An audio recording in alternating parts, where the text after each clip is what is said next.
Hello again. My name is Bruce Morrison. I'm your teaching artist here in TWISP, working with Meadow Arts Alliance, and we're going to explore candle flames and how to try and capture them as artists today.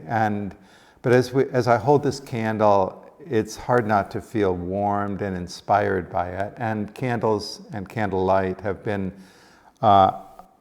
important to people and cultures all through human history.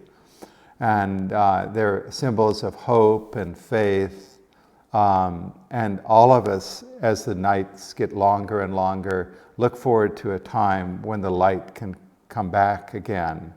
And so as we work today, let's carry some hopes, and both hopes for the future and memories of people that we want to honor. Candles are used for that as well. So let's get busy, okay? Today we're going to use our watercolors. Here we go. We're also going to use some crayons. So we'll meet again once you have those together. I'll get mine together, and we'll draw and paint some candles.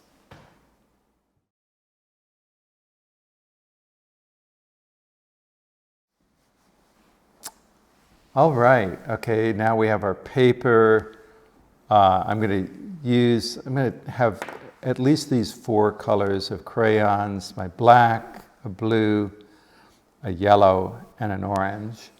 I'm going to have my watercolors handy,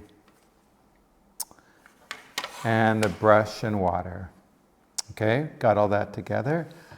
So when we start to paint our candle flame, before I even paint, I'm going to draw the wick. And for the wick, I want to draw just a little curlicue as something for the flame to grow from. And it's kind of usually kind of this kind of shape. So with your black, go over it a couple times.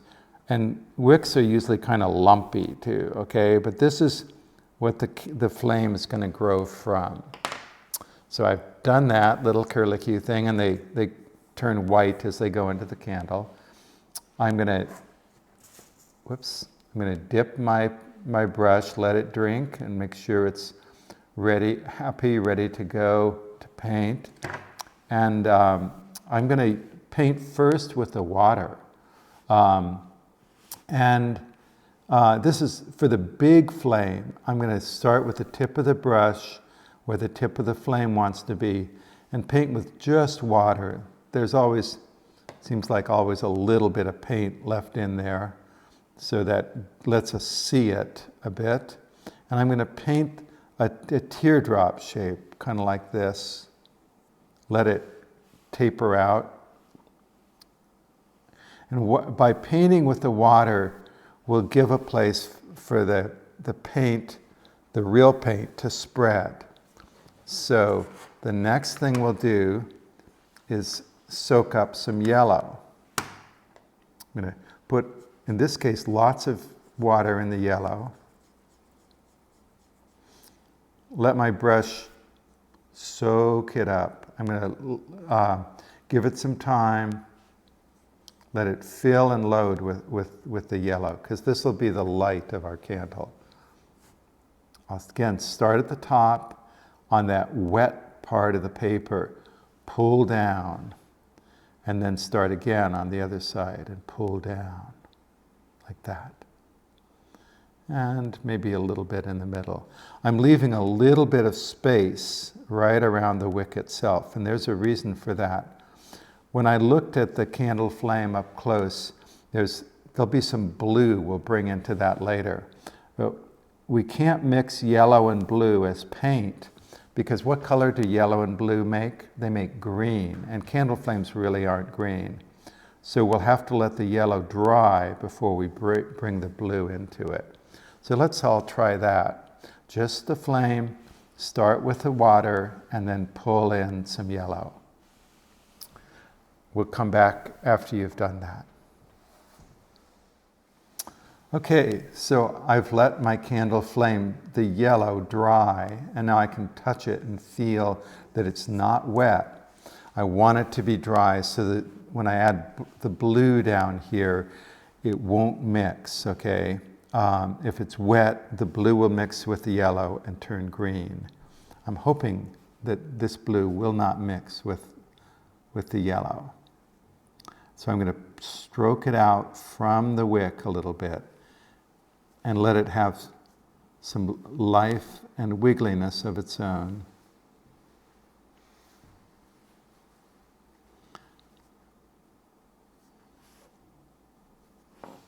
Maybe like that. That's good. It'll be good enough. Okay, I'm going to rinse my brush, and then I'm going to get my crayon and draw around this, maybe with the orange. Why not? And there's a reason for this.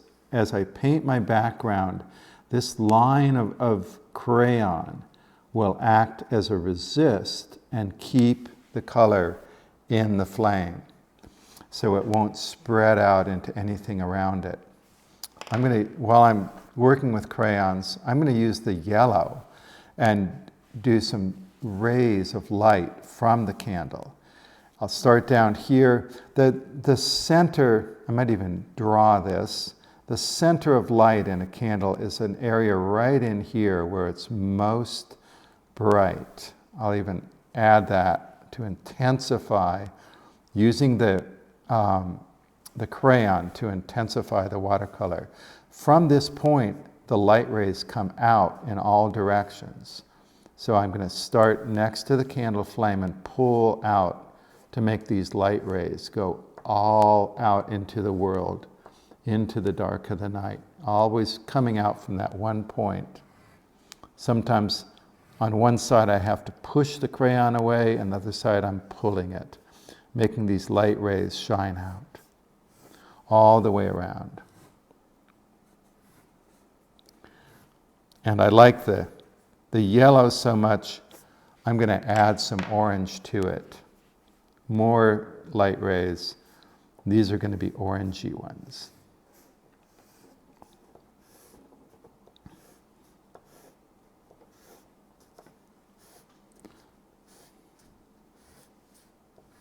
These are the sparkle of the candle flame in the night. They radiate out like the star's light. You know, stars are just like giant candles in the sky. Okay, now we're ready to try and paint some of the nighttime around the candle.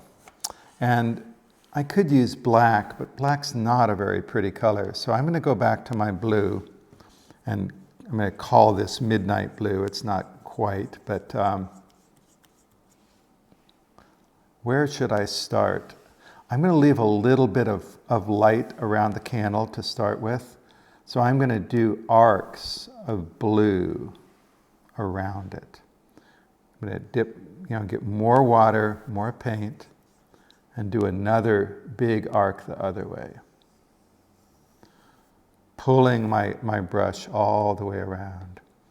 That seems to be working well, so I'm going to do that again. Again, intensifying, adding more color. But I notice that I'm letting a little bit of the white show through. That always adds some sparkle and kind of some mystery to it.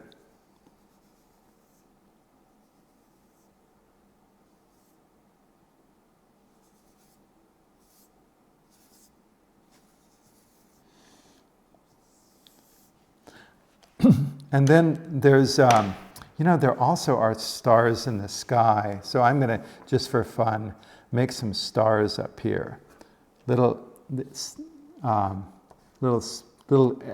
crosses or little stars like this. Before I paint the blue, these will resist the paint because it's a crayon. Always there's this push-pull between the wax and the water. They don't like each other. So where there's wax, the water can't go. Where there's water, the wax doesn't go. So then let's add some more blue up there where we've made our stars. Starry night. You know, the longest night of the year is coming up. You know what that night is called? That night is called Solstice. And on that night, we begin to get our light back. By that next day, we'll have turned the corner of darkness and we'll be going into the rest of the year to come as the light grows stronger and stronger. Yeah.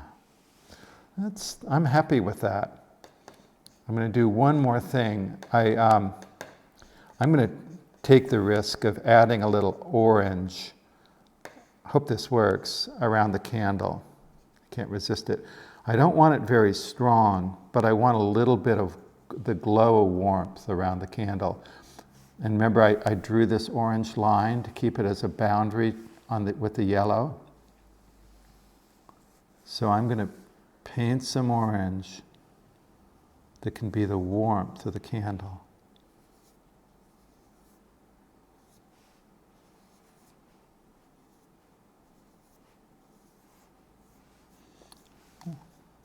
Something like that. A little warm spot of brightness in the winter night. All right. How does that work? And now I'm going to do one last thing. I'm going to give this candle some friends. It's always nice to know there are other candles out there. I'm going to show you a quick technique to make little candle flames. I'm going to wash my brush out, make sure it's clean, and then soak up yellow again. Make sure it's loaded well. And then to make little candle flames, I'm just going to touch the tip of the brush, pull it down a little bit, and lift it up. That left a little puddle there, so hopefully they won't all do that. But we can have other little candle flames around our big one, of other people holding candles around us. That's part of this time of year.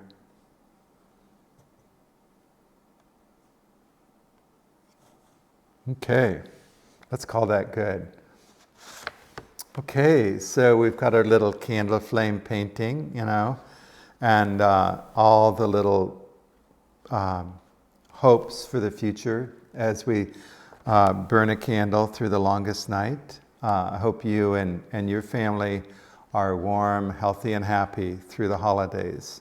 We'll see you on the other side.